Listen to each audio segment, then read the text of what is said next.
Декорот со југословенски знамења, петокреки и неизбежната штафета на младоста повторно го врати Кочани во социјалистичкото миното кога секој 25 мај се славаше роденденот на Тито и денот на младоста.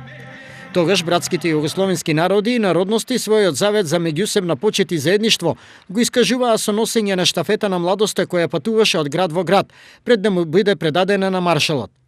39 години по неговата смрт, штафетата која е символ на едно време, денес во Кочани ја прими председателот на Сдруженијето почитувачи на ликот и делото на Тито. Предавам оваа штафета со желба и долго здравје за личње, како и многу успешна напредок и здравје за граѓаните за Јосип Броз Тито. Канет Каунда, да живее Тито. Вака веќе 8 години почитувачите на ликот и делото на Јосип Броз Тито се сеќаваат на неговиот роден ден.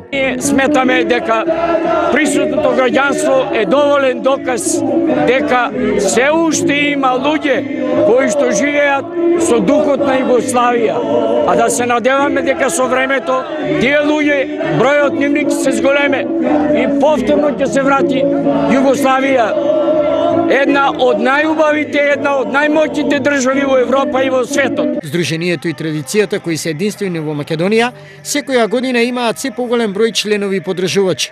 Најголем дел од нив денес го вееа југословенското знаме и ги пееа некогаш популарните рефрени.